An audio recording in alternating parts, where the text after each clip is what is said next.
Hello student, I hope that you are healthy and you have completed the syllabus for first term. Now it is the time of revision.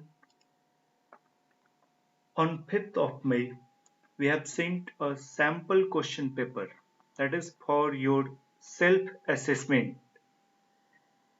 In addition of class 9, there are two new related topics, that is method and constructors.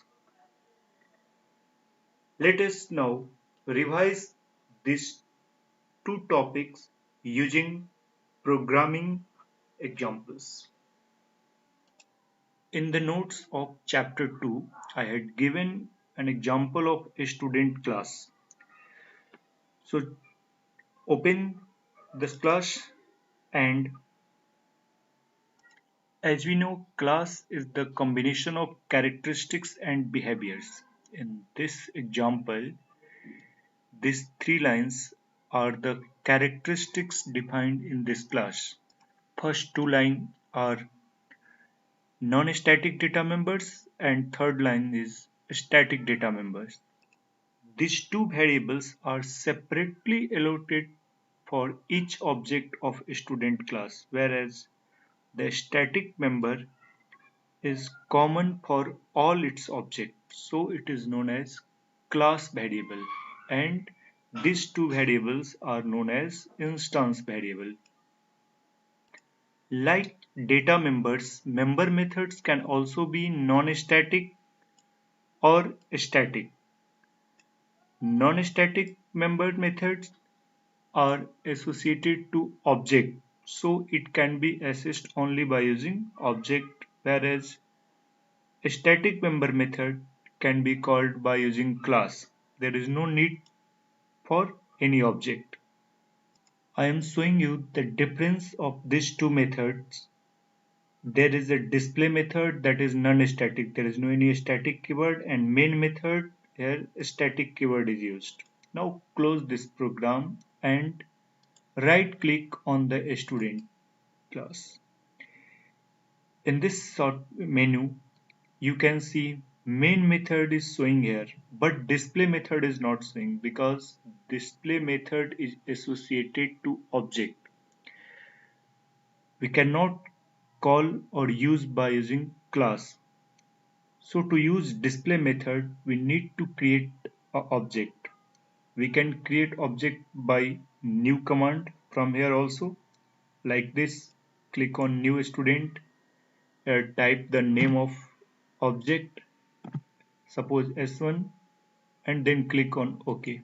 Graphically, an object is created and shown here. Now right click on this icon, then you can see void display.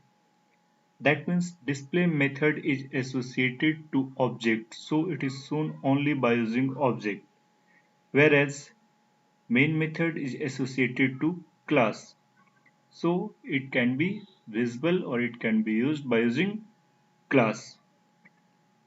Now we go ahead with this program. We have seen that to use this method we need to create an object. We can create an object in our program using this syntax.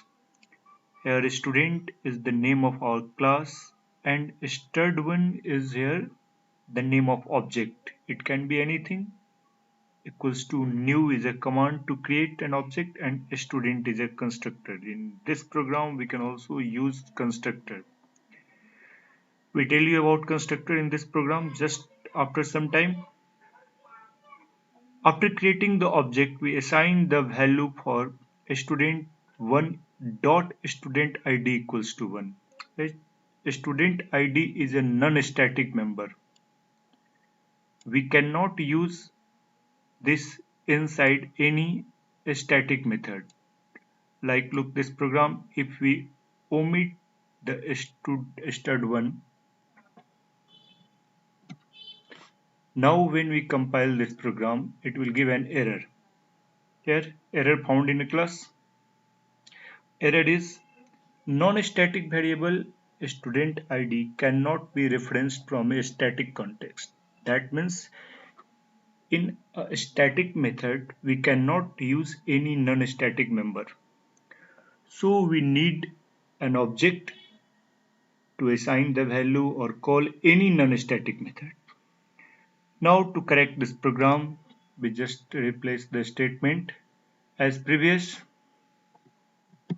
stud1 dot student id equals to 1. Now it is correct. When we click on compile, there is no syntax error. That means stud1 dot student id equals to 1. And when we create the next object student stud2 equals to new student, then we can assign another value using stud2 dot student id equals to 2. That means there are separate variables for stud1 and stud2, but a common variable is there, that is school. School can be used inside this main method also because it is the static method. A static variable can be used inside a static method, but any non-static variables or methods cannot be used directly without using object. Now at last call the display method for both object stud1 and stud2 and then compile the program. After that execute it. Right click void main and then OK. It will display the output on your terminal window. First school name NPCS, student ID 1, marks 98. These details are for first object and student name NPCS ID 2 and marks 89 is the details for second object. That means these these two records are represented for different object. First object is student ID 1 and second object is student ID 2. Let us do some more experiment in this. Clear the screen. Now close the terminal window and again right click and create object from here. Then click on OK. Now run the display method from here. In this case, it will display school name NPCS, student ID 0, marks 0. Here we have not assigned any value. So constructors are automatically assign student ID and marks because these two variables are int data type. So assign the default value 0. Now I am going to add our own constructor in this program. To add constructor, double click on this and here we add a constructor student public student.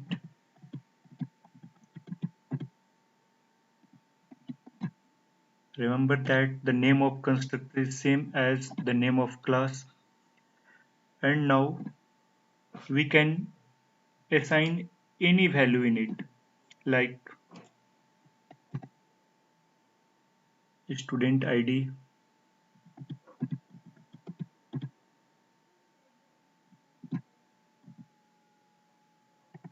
equals to 101,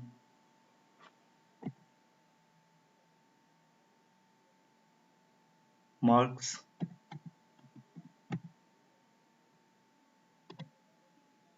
equals to 33,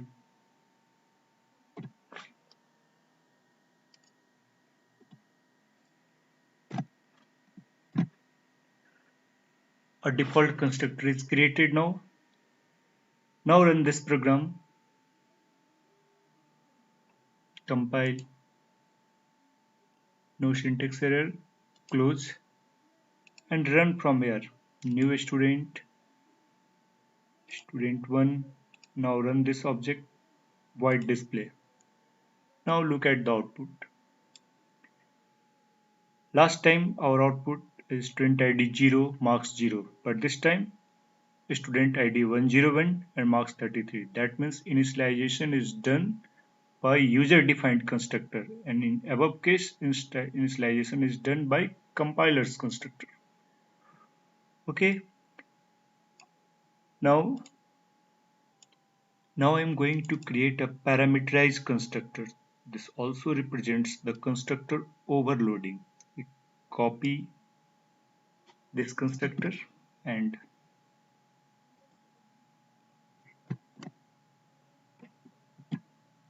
make another constructor with same name having different parameter.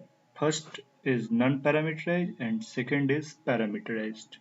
For this two integer variable, we have taken integer s, comma integer m, and assign these two values instead of 101 s and instead of 33 m. Now whatever we assign in this parameter, the assigned value will received by student ID and marks, and it will be stored in the concerned instance variable. Now look at this example and compile it, run again, close students ID.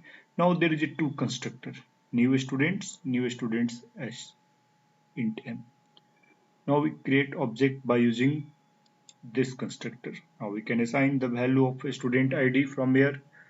Suppose student ID is 102 and marks is 99. Then click on OK.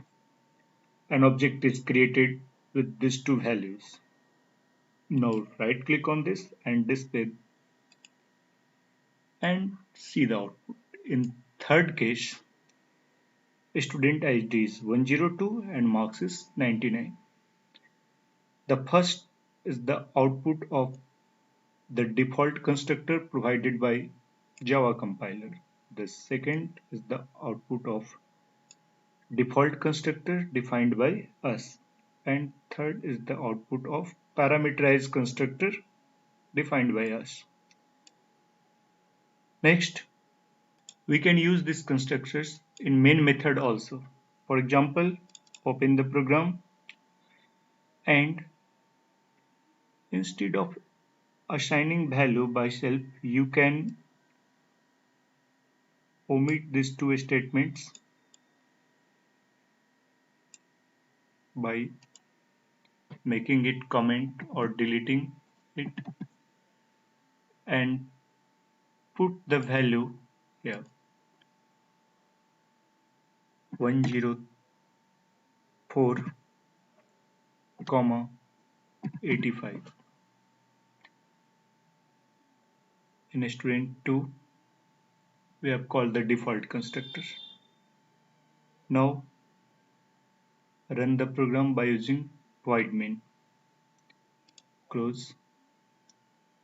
Sorry, first we have to compile it. Compile. No syntax error. Now close it and then directly call void main method because these two constructors are used already inside the main method. We call the main method and click on OK. Now look at the output.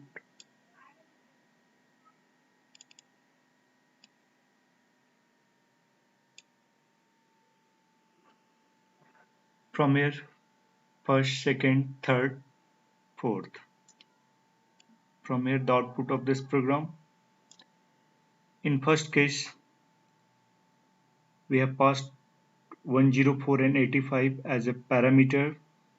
So parameterized constructor is used. And in second case, we have not passed any value. So the whatever value is stored in the main method, that is displayed. Then these are the examples of constructor overloading and making programs using methods. Here you can see for each object There is no need to write these statements again and again. To display the first object, we need not to write school name, student ID and marks. We just retain these statements in the display method. Whenever we require to use, we just call by using this simple statement. This is the most use of method. So you can revise, or you face if any problem, then you can arise questions to me. Thank you.